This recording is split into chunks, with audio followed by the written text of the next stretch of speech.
بسم الله الرحمن الرحيم لله ما في السماوات وما في الأرض لله ما في السماوات وما في الأرض لله ما في السماوات وما في الأرض وإن تبدوا ما في أنفسكم أو تخفوه يحاسبكم به الله فيغفر لمن يشاء ويعذب من يشاء فيغفر لمن يشاء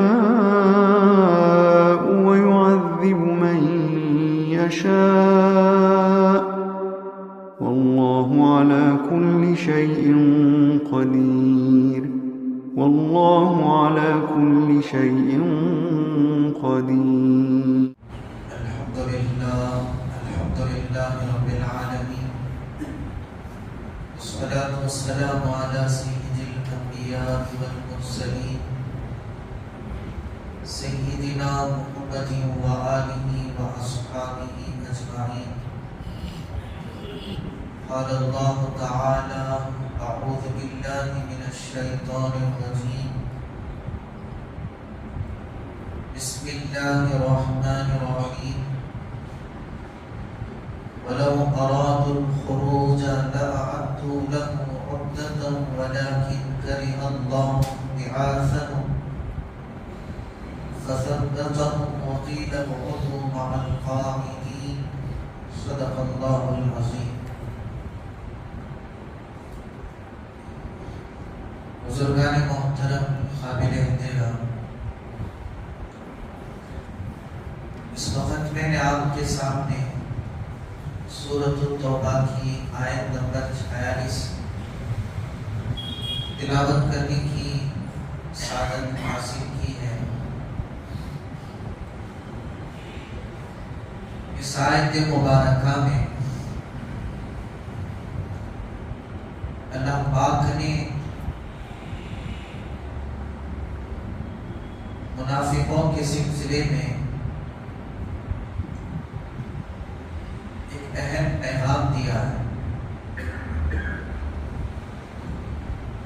یہ آیت مبارکہ اور اس سے پہلی آیتیں اور بعد کی آیتیں غزوے سے تعلق رکھتی ہیں، اور وہ غزوہ ہے غزوہ تبوک. غزوہ تبوک میں سرکار مدینہ محمد مصطفیٰ صلی اللہ علیہ وسلم تشریف لے گئے، اور یہ غزوہ اس وقت پیش آیا جبکہ کھجوروں کے پکنے کا زمانہ تھا. حضرات صحابہ کے لیے بہت بڑا امتحان کا موقع تھا، اس لیے کہ سارا ان کا گزران کھجوروں پر ہی ہوا کرتا تھا. تو اس موقع پر پکنے والے کھجوروں کو چھوڑ کر غزوے میں شرکت کرنا ایک بہت بڑا مجاہدہ تھا، بہت بڑی قربانی تھی. تو حضرات صحابہ تشریف لے گئے، لیکن جو منافق لوگ تھے انہوں نے مختلف عذریں بیان کر دی. کسی نے کہا کہ بچوں کا مسئلہ ہے، کسی نے کہا کہ بیماری کا مسئلہ ہے، کسی نے کوئی اور عذر پیش کر دیا.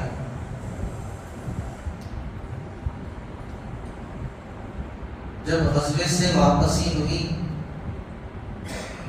تو جو منافقین غزوے میں جانے سے پیچھے گئے تھے ہمارے نبی کی خدمت میں حاضر ہو کر کہنے لگے: ہمارا ارادہ تو غزوے میں جانے کا مکمل ہو چکا تھا، مگر فلاں حضور کے پیش آنے کی وجہ سے شریک نہ ہو سکے، تو اس پر اللہ نے یہ آیت اتاری، اور اس آیت کے تحت ایک اہم اصول قیامت تک کے لیے مسلمانوں کے سامنے آ گیا۔ وہ کیا ہے؟ اس آیت شریفہ کی روشنی میں آپ سماعت فرمائیں۔ اللہ پاک نے فرمایا کہ وَلَوْ أَرَادُوا الْخُرُوجَ،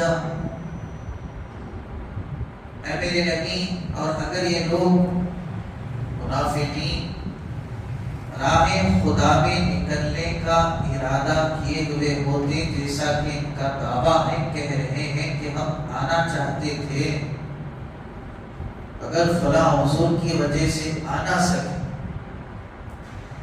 واقعتاً اگر یہ اپنے دعوے میں سچے ہیں، اپنے ارادے میں کامل ہیں، تو بات یہ ہوتی کہ لَأَعَدُّوا لَهُ عُدَّةً، تو اس غزوے کے لیے اپنی طرف سے کوئی نہ کوئی ضرور تیاری کر لیتے، اور ان کی طرف سے کوئی نہ کوئی تیاری کر لینا، کوشش کرنا، اس بات کی علامت تھی کہ واقعتاً ان کے دلوں میں نکلنے کا ارادہ تھا۔ پھر کوئی اتفاقی حادثہ یا اتفاقی عذر پیش آ گیا تو ان کا عذر معقول سمجھا جائے گا، اور ان کے عذر کو قبول کیا جائے گا۔ مگر بات حقیقت یہ ہے کہ جیسے کہہ رہے ہیں ویسا نہیں ہے، بلکہ یہ جھوٹے ہیں، مکار ہیں۔ واقعتاً نکلنے کا ارادہ ہوتا تو ضرور اس کے لیے تیاری کرتے، بات یہ ہے کہ انہوں نے کوئی تیاری نہیں کی۔ وَلَكِنْ كَرِهَ اللَّهُ بِعَاثَهُمْ، لیکن اللہ ہی ان کے اٹھنے کو پسند نہیں فرماتا۔ فَثَبَّتَهُمْ، اللہ نے انہیں روک دیا۔ وَقِيلَ، اور حکم ہوا، اقعدوا مع القاعدین، بیٹھے رہو بیٹھنے والوں کے ساتھ۔ تو اس آیت کریمہ کے تحت حضرات مفسرین نے یہ بیان فرمایا، واقعتاً اللہ کے حکم کی تعمیل کا جذبہ ہے، یعنی اللہ کے حکم کو پورا کرنے کا ارادہ ہے تو ضرور اس کے لیے اہتمام کریں گے، ضرور اپنی طرف سے کوشش کریں گے، قدم اٹھائیں گے۔ اگر دل میں ارادہ ہی نہیں، کوئی اپنی طرف سے پیش قدمی نہیں، کوئی کوشش نہیں، تو پھر واقعتاً یہ جھوٹے ہیں اور ان کے زبانوں کے دعوے بالکل بیکار ہیں، اور ان کے دلوں میں اللہ کے حکم کے پورا کرنے کا کوئی خیال نہیں ہے، اور اللہ کے حکم کی کوئی اہمیت نہیں ہے۔ تو اس آیت کے تحت حضرات فقہا نے اسلام کا یہ اصول بتایا، اگر اللہ کا کوئی حکم آ جائے تو مسلمانوں کو چاہیے کہ سب سے پہلے اس حکم پر چلنے کے لیے اپنی طرف سے پیش قدمی ہو، ارادہ ہو، تیاری ہو، انتظام کیا جائے۔ اگر کوئی تیاری نہیں کر رہا ہے، کوشش نہیں کر رہا ہے، اور سیدھی سی بات یہ ہے کہ اللہ کے حکم پر چلنا ہی نہیں چاہتا،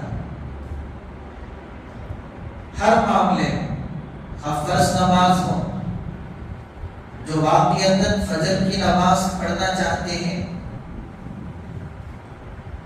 اور نمازوں کے مقابلے میں فجر کی نماز میں مجاہدہ ہے، دین کی قربانی دینی پڑے گی، لیکن جن کے دلوں میں پہلے ہی سے یہ ارادہ ہے، یہ عزم ہے کہ ہمیں فجر میں اٹھنا ہے، تو اس کے لیے وہ جانتے ہیں کہ نیند سے کس طرح بیدار ہوں، تدبیر اپناتے ہیں، الارم رکھتے ہیں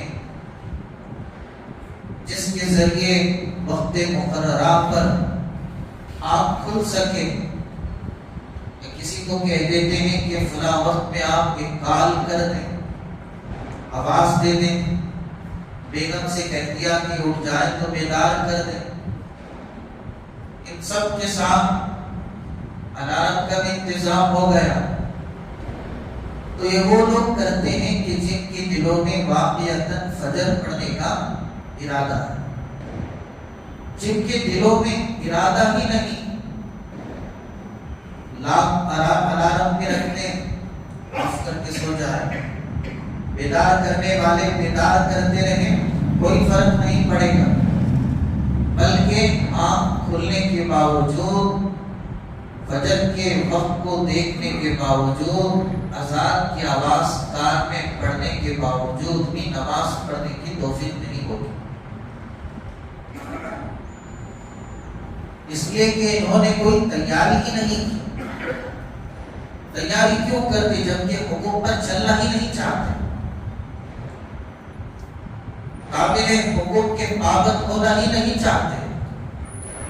تو یہاں اللہ نے اپنے راستے کا ایک عمل بتا کر اپنے احکامات میں یہ پیغام دے دیا ہے، واقعتاً اللہ کے حکموں پر تم چلنا چاہتے ہو تو ضرور تدبیر اپناؤ گے، اس کے لیے تیاری کرو گے، کوشش کرو گے۔ اگر تمہارے دلوں میں چلنے کا ارادہ ہی نہیں ہے تو پھر سب سے بڑی علامت یہ ہے کہ تم اس کے لیے کوئی تیاری نہیں کرو گے۔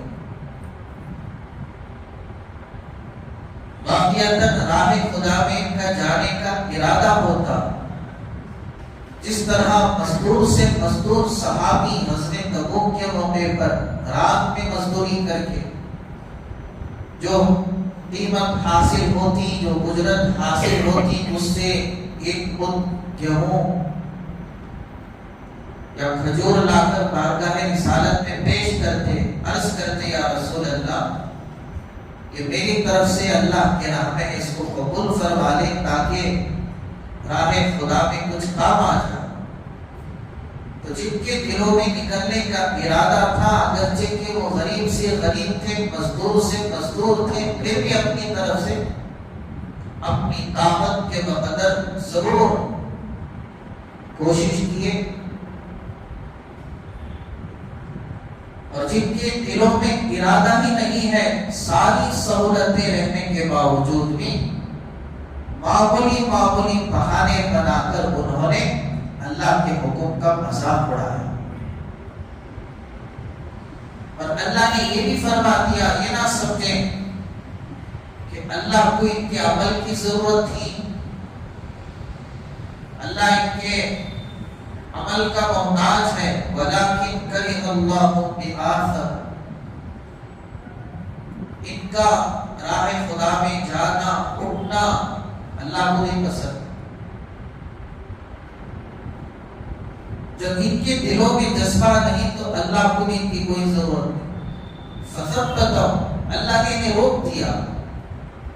وَقِيلَ اقْعُدُوا مَعَ الْقَاعِدِينَ، کہہ دیا کہ جاؤ بیٹھے رہو بیٹھنے والوں کے ساتھ، کیا فرق پڑتا ہے اسلام کا، اللہ کے حکموں کا؟ تم نہیں تو کسی اور سے اللہ کام لے لے گا۔ اللہ کا دین، اس کا اسلام، اس کی شریعت تمہاری محتاج نہیں ہے۔ یا ایھا الناس، اے لوگوں، انتم الفقراء الی اللہ، سن رکھو تم سب اللہ کے محتاج ہو، واللہ هو الغنی الحمید، اللہ تمہارا محتاج نہیں ہے، وہ بے پرواہ ہے، قابل تعریف ہے، تم اس کی تعریف کرو یا نہ کرو پھر بھی وہ تعریف والا ہے، تم اس کی عبادت کرو یا نہ کرو پھر بھی وہ معبود ہے، تم اس کے لیے سجدہ کرو یا نہ کرو پھر بھی وہ مسجود ہے۔ لوگ کہتے ہیں کہ ہم نماز نہیں پڑھ رہے، مسجد میں نہیں جا رہے، ارے اللہ کی رحمتوں نے انہیں دھتکار دیا، توفیق نہیں ہوئی اللہ کے گھر میں آنے کی، توفیق نہیں ہوئی سجدہ کرنے کی، توفیق نہیں ہوئی بندگی کی، توفیق نہیں ہوئی تلاوت کی. ولیکن کرہ اللہ بعاثہم، اللہ کو خود پسند نہیں ہے کہ یہ اس کی بندگی کریں، اس کی عبادت کریں. اس لیے پسند نہیں ہے کہ ان کے دلوں میں محبت نہیں، اہمیت نہیں، اس کے لیے کوئی تیاری نہیں، کوئی انتظام نہیں. تو اسی آیت کو سامنے رکھ کر حضرات علماء نے، فقہاء نے یہ بھی بیان فرمایا، اللہ کے حکم پر چلنے کے لیے اپنی طاقت کے بقدر اپنی طرف سے ضرور کوئی تیاری کرنی چاہیے. پھر تیاری کرنے کے بعد کوئی عذر پیش آ جائے اور اس عمل کرنے سے رہ جائے تو اس عذر کو معقول سمجھا جائے گا اور مواخذہ نہیں ہوگا، پکڑ نہیں ہوگی. جس طرح خیبر سے واپسی کے موقع پر اللہ کے حبیب پاک صلی اللہ علیہ وسلم نے دیکھا کہ صحابہ میں نیند کا غلبہ، تھکے ہوئے سارے صحابہ سو گئے. اللہ کے نبی نے حضرت بلال رضی اللہ تعالیٰ عنہ ان صحابہ میں موجود تھے.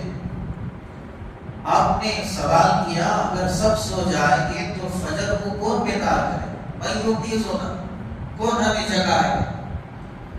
بلال حبشی فرمانے لگے یا رسول اللہ یہ ذمہ داری میں لیتا ہوں، میں بیدار کر دوں گا. اللہ کے نبی نے ذمہ داری دے دی. سارے صحابہ سو گئے، تھکے ہوئے تھے، نیند کا غلبہ ہو گئے. اللہ کے محبوب نے بھی آرام فرمایا. بلال حبشی تہجد کی نماز پڑھ کے بیٹھے رہے تاکہ جیسے ہی صبح صادق ہو تو میں بیدار کر دوں. مگر اللہ کی مصلحت تھی، حضرت بلال حبشی رضی اللہ عنہ پر بھی نیند کا غلبہ ہو گیا، بیٹھے بیٹھے سو گئے. حتیٰ کہ صبح صادق ہوئی، یہاں تک کہ طلوع آفتاب ہوا، فجر کی نماز کا وقت بھی ختم ہو گیا. حتیٰ کہ سورج کی شعاعیں نبی پاک صلی اللہ علیہ وسلم کے چہرے کو چھونے لگی. آپ فوراً بیدار ہوئے، پریشان ہوئے، دیکھا کہ طلوع آفتاب ہو چکا ہے، سورج طلوع ہو چکا ہے، فجر کی نماز کا وقت ختم ہو چکا ہے. آپ نے بلال سے فرمایا کہ بلال یہ تم نے کیا کیا، بیدار ہی نہیں کیا.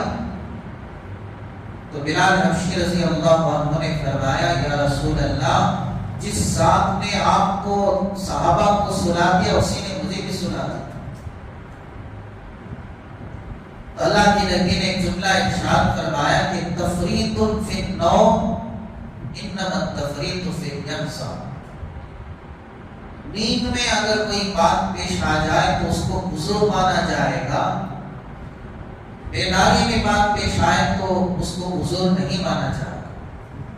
یہی مسئلہ ہے کہ اگر کوئی نیند میں بیوی کو طلاق دے دے، اس طلاق کو نہیں مانا جائے گا، طلاق نہیں ہوگی. تو اصل مسئلہ تو بیداری کا ہے.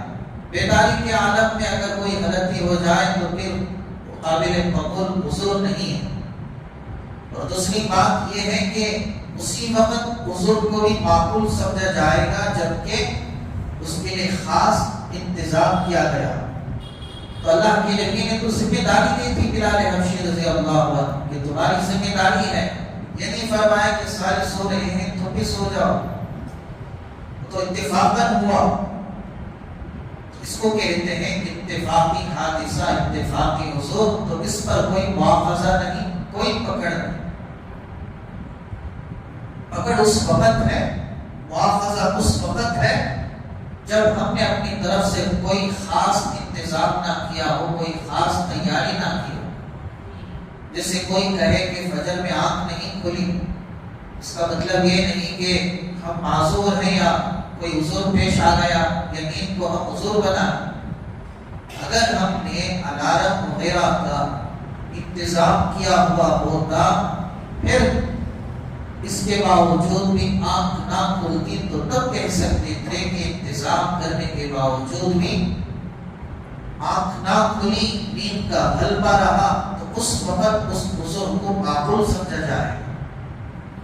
کوئی انتظام نہیں، کوئی تیاری نہیں، کوئی کوشش نہیں، تو اس وقت وہ عذر کوئی عذر نہیں ہے۔ تو یہی بات ہے، اللہ پاک نے فرمایا کہ واقعتاً اگر ارادہ ہوتا اللہ کی راہ میں جانے کا، کسی حادثے کا یا کسی کام کا، کسی مشغولیت کا پیش آنا دوسری بات ہے، مگر اپنی طرف سے انہوں نے کس جذبے کا مظاہرہ کیا وہ سوال پیدا ہوتا ہے۔ تو اسی آیت کے تحت حضرات علماء نے فرمایا کہ رمضان المبارک کا مہینہ آ رہا ہے، تو رمضان کی آمد سے پہلے بھی رمضان المبارک میں اللہ کے حکموں پر چلنے کے لیے اپنی طرف سے کوئی خاص تیاری کرنا ضروری ہے۔ اگر رمضان کی اہمیت ہی نہیں، رمضان کا مقام ہی نہیں، رمضان کی قدردانی ہی نہیں، تو پھر رمضان غیر رمضان سب برابر کتنے ہیں؟ رمضان بھی ایسے ہی گزاریں گے جیسے غیر رمضان گزارتے، اسی وقت پر اٹھیں گے، ویسے ہی کھانا پینا رہے گا، ویسے ہی منمانی رہے گی۔ کیوں؟ اہمیت ہی نہیں رمضان کی۔ واقعتاً اگر اہمیت ہوتی رمضان کی آمد سے پہلے تیاری کرتے۔ تیاری کا مطلب یہ ہے کہ جو ضرورتیں ہیں رمضان سے پہلے فارغ ہو جاتی، تاکہ جیسے ہی رمضان کا مہینہ سائے فکر ہو تو ایک سوئی کے ساتھ اطمینان سے عبادتوں میں مشغول ہو سکے، ورنہ بالکل ہیکٹک وقت میں جیسے ہی اعلان ہو تو تب بھاگا دوڑا کرے گی کہ چلو غسل کر لیں، چلو اب تراویح نے۔ حالانکہ اللہ کے محبوب نے یہاں تک فرمایا رمضان کا اہتمام رجب سے ہی شروع کرو۔ رمضان کی تاریخ کا لحاظ رکھنے کے لیے شعبان کے چاند کا خیال رکھو تاکہ رمضان کی تاریخ کا مکمل پتہ چلے۔ لیکن کون ہے جو اس حدیث پر عمل کرنے والا کہ شعبان کی کتنی تاریخ ہے؟ ماشاءاللہ ہے، لیکن اکثر تعداد کن لوگوں کی ہے؟ غافل رہتے ہیں، حتیٰ کہ بالکل وقت قریب آنے کے باوجود بھی اپنی طرف سے کوئی تیاری نہیں رہتی۔ پھر بھی اگر کوئی بھاگ دوڑ ہو تو رسمی رواجی طور پر رمضان کے اعمال میں ابتداء شرکت کرتے ہیں۔ روحانی اعتبار سے کوئی تیاری نہیں تھی تو رسمی رواجی چیز تو ایسی ہے جو زیادہ دیر تک نہیں رہتی۔ آپ دیکھیں گے پہلے عشرے میں تو مسجدیں بھری رہتی ہیں، تراویح میں صفوں کی تعداد زیادہ رہتی ہے، جیسے جیسے رمضان کے دن گزرتے جاتے ہیں کاہلی سستی پیدا ہوتی ہے، صفوں میں کمی آ جاتی ہے۔ تو جو پہلے عشرے میں اور ابتدائی دنوں میں شریک تھے وہ کہاں چلے گئے؟ اس لیے کہ اللہ نے فرمایا واقعتاً اگر اللہ کے حکم پر چلنے کا ارادہ ہوتا تو اپنی طرف سے کوشش ضرور کرتے، تیاری ضرور کرتے۔ جمعہ کی نماز ہے تو اس کا اہتمام جمعہ سے پہلے شروع کرتے ہیں کہ غسل کریں، اچھے کپڑے پہنیں، سرما لگائیں، عطر لگائیں، مسواک کریں۔ جیسے ہی پہلی آزان ہو فوراً نماز کی طرف متوجہ ہو جائیں۔ یہ جمعہ کا ادب ہے، جمعہ کا اہتمام ہے۔ ورنہ جس کی یہاں جمعہ کی قدر نہیں، اذان ہو یا نہ ہو کاروبار میں مشغول رہے گا، رسمی رواجی طور پر اخیر وقت میں آئے گا، بعض تو عربی خطبہ بھی ختم ہو چکا ہوگا، اس وقت آئے گی کبھی کی دو ٹھونک آپ کے فوراً مسجد سے نکل جائے۔ تو اللہ کی یہاں اعمال کی اہمیت ہے، تو اس کی اہمیت کے پیش نظر اس آیت کے ذریعے اللہ نے پیغام دیا کہ اپنی طرف سے پیش قدمی کرو، تیاری کرو، انتظام کرو۔ اگر اپنی طرف سے کوئی پیش قدمی نہیں، اپنی طرف سے کوئی انتظام نہیں، کوئی ٹائم ٹیبل نہیں، کوئی ضابطہ نہیں، کوئی منظم طریقہ نہیں، تو یاد رکھیں اللہ کو بھی آپ کی کوئی ضرورت نہیں۔ وَلَٰكِن كَلِمَ اللَّهُ بِعَاثَمْ فَثَبَّتَهُمْ، یوں سمجھ لیں فَثَبَّتَهُمْ کا لفظ بتا رہا ہے اللہ نے ہمیں پیچھے ڈھکل دیا کہ جاؤ رمضان غیر رمضان سب برابر، جب تمہارے اعمال کی، روزوں کی، تراویح کی، نماز کی کوئی ضرورت نہیں، فثبت اللہ نے پیچھے کر دی، جاؤ۔ کیوں؟ کہ ہمارے دل میں وہ محبت نہیں تھی، وہ تڑپ نہیں تھی، وہ طلب نہیں تھا، وہ کوششیں نہیں تھی۔ واقعتاً کوششیں رہتی تو ایسے بھی جماعتیں گزری ہیں۔ حضرت عمرو بن قیس رضی اللہ عنہ کے بارے میں آتا ہے کہ جیسے شعبان کا چاند دیکھتے تو اسی وقت سے کاروبار کو بند کر دیتے اور اپنے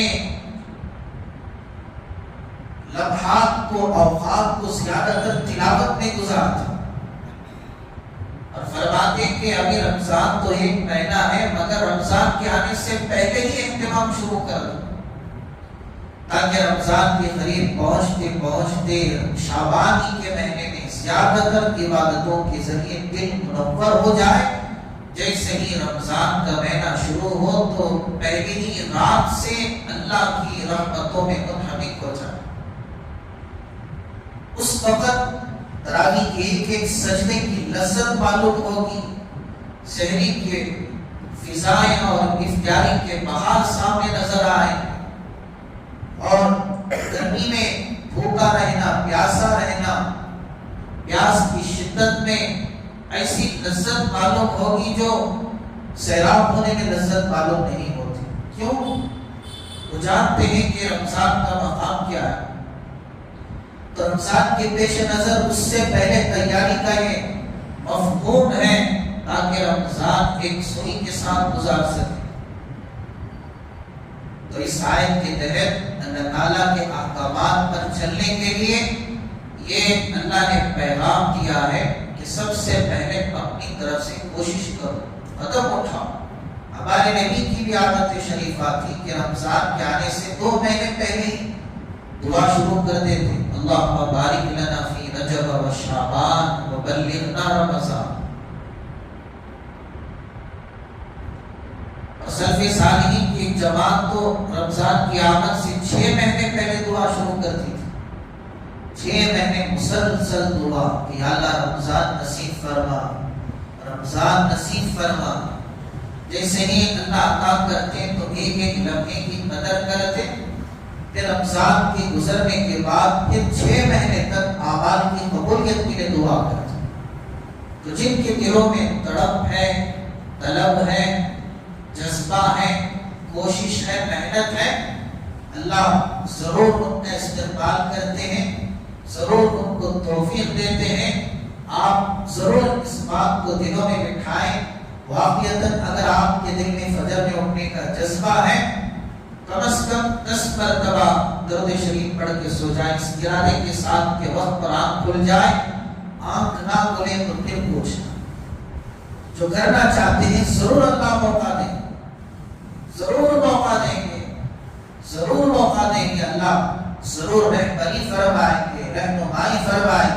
جو چلنا ہی نہیں چاہتے اور جو کرنا ہی نہیں چاہتے تو یہی بات ہے، ولیکن کرہ اللہ بعثہم، اللہ کو بھی تمہارے اعمال کو کوئی محبوب نہیں، کوئی ضرورت نہیں ہے، بے نیاز بادشاہ ہے اللہ۔ وَإِن تَتَوَلَّوْا يَسْتَبْدِلْ قَوْمًا غَيْرَكُمْ، اگر تم سستی کرو گے اللہ تمہیں ختم کر کے تمہاری جگہ کسی اور کو لے آئے گا، اللہ ان سے کام لے لے۔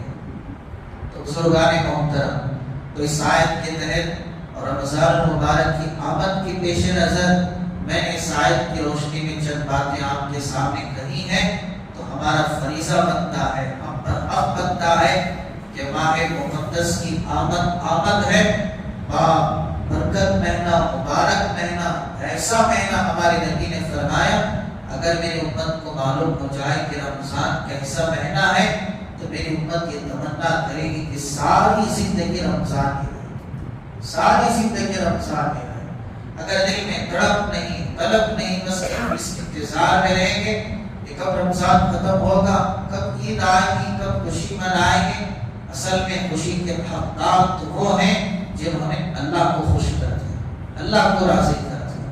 صحیح معنوں میں اللہ ہم سب کو سمجھنے کی اور اللہ تعالیٰ کے احکامات کی اہمیت کو دلوں میں اتارنے کی اور عاجز اور محتاج بن کر اس کے حکموں پر چلنے کی طاقت و توفیق مرحمت فرمائے۔ درود شریف پڑھیں۔ اللہم لک الحمد کلہ ولک الشکر کلہ وصلی علی حبیبک سیدنا ونبینا ومولانا محمد مبارک وسلم۔ ربنا آتنا فی الدنیا حسنہ وفی الآخرۃ حسنہ وقنا عذاب النار۔ اللہم بارک لنا فی شعبان وبلغنا رمضان۔ اللہم سلمنا لرمضان، اللہم سلمنا لرمضان، اللہم سلمنا لرمضان وسلم رمضان لنا وسلم رمضان لنا وسلم لنا متقبلا۔ اللہم اعنا علی ذکرک وشکرک وحسن عبادتک۔ اے اللہ ہم سب کے گناہوں کو معاف فرما، ہم سب کے خطاؤں کو درگزر فرما، خاص طور پہ جو زندگی کا جو حصہ بلکہ اکثر حصہ غفلتوں میں ضائع ہو گیا۔ اے اللہ قیمتی زندگی تھی، اے اللہ بہت بڑا سرمایہ تھا، ہم نے اس کو دنیا کے خاطر ضائع کر دیا، آخرت کی کوئی تیاری نہیں کی ہے۔ یا اللہ 1000 برس کی زندگی بھی ملے، آخر کار بن کر تیری سامنے کھڑے ہونا ہے، ہمارے پاس کوئی تیاری نہیں، کوئی انتظام نہیں، کوئی اعمال نہیں، تیری رحمتوں پر ہماری نظریں ہیں، اگر تو چاہے تو ہمیں معاف کرے گا، اور تو ہمیں معاف کر دے تو ہمارا بیڑا پار ہو جائے گا، اگر تو معاف نہ کرے تو پھر ہمارے سے بڑا تباہ ہونے والا اور کوئی نہیں ہے۔ یا اللہ ویسے بھی تو سخیوں کا سخی ہے، داتاؤں کا داتا ہے، بڑے بڑے مسائل کا حل کرنا تیرے ہاتھ میں ہے۔ یا اللہ تو چاہے تو یا اللہ کسی بھی عمل کے ذریعے اپنا قرب عطا کر دے اور اپنی رضا نصیب کرا دے۔ اے اللہ جنہیں رمضان مل جائے وہ بڑے نصیب والے ہیں، خوش نصیب ہیں، ورنہ ہم نے دیکھا ہے کہ رمضان کے قریب پہنچتے پہنچتے بھی بہت سے انتقال کر کے جا کے قبروں میں سو جاتے ہیں۔ یا اللہ ہم میں سے ہر ایک کو رمضان کا مہینہ سلامتی کے ساتھ نصیب فرما، عافیت کے ساتھ عطا فرما، ہر قسم کی رکاوٹوں سے، غفلتوں سے، اور اے اللہ ہر قسم کی ایسی چیزوں سے جو یا اللہ رمضان کے عمل میں رکاوٹ پیدا ہو جائیں، سب کی پوری پوری حفاظت فرما۔ اے اللہ رمضان کے مہینے کو ہم سب کے حق میں باعث رحمت بنا، باعث مغفرت بنا۔